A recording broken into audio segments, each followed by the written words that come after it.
উনি আছেন পরিচালক, ওনার সাথে গিয়ে হয়তো আমার কিছু একটা বা এক রাত কাটাতে হবে।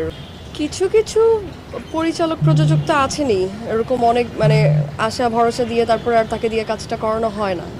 কিছু আছে এরকম, আবার কিছু আছে যে যদি বুঝে যে ওই মেয়েটার ভিতর বা নায়িকাটার ভিতর পোটেনশিয়ালটা আছে, ওকে দিয়ে আউটপুটটা আসবে, তখন গিয়ে একদম ডিরেক্ট অফারই করে যে তুমি এটা করো, আমি তোমাকে নায়িকা বানিয়ে দিচ্ছি।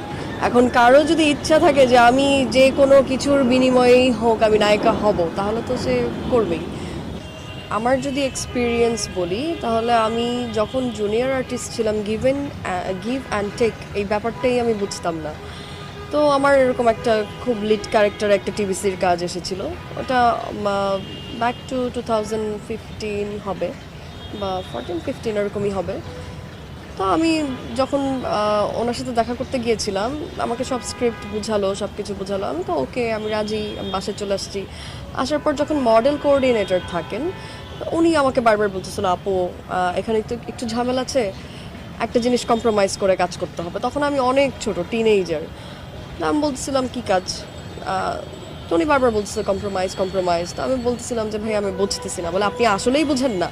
আমি বললাম না বুঝতেছি না, আপনি একটু ভেঙে বলেন। তখন সে আমাকে বিষয়টা ক্লিয়ার করে বলল যে হ্যাঁ, যিনি আছেন পরিচালক, ওনার সাথে গিয়ে হয়তো আমার কিছু একটা বা এক রাত কাটাতে হবে, এরকম ব্যাপারটা।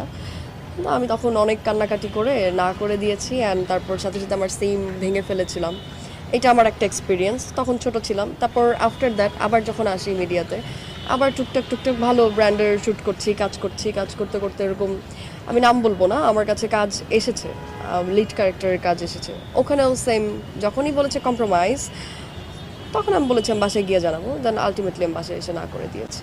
সো আমি আমার কাজের জায়গা যেখানে আমি কাজ করব, সেই জায়গায় আমি অ্যাকচুয়ালি গিভ অ্যান্ড টেক বা কম্প্রোমাইজ করে আমি পার্সোনালি কাজ করতে পছন্দ করি না। কাজটা একটা রেসপেক্টের জায়গা, এই জায়গাটাতে রেসপেক্ট করলে আমার মনে হয় সবাই উন্নতি করতে পারবে। আর পার্সোনাল লাইফ তো আলাদা, আর একদমই নতুন বা দেখেন, আপনি যে কোনো কাজের ক্ষেত্রেই আপনি কাজ করবেন না কেন, প্রথম দিকে কিন্তু আপনি বিষয়টা বুঝবেন না কীভাবে আপনার হ্যান্ডেল করা যায় ব্যাপারগুলো।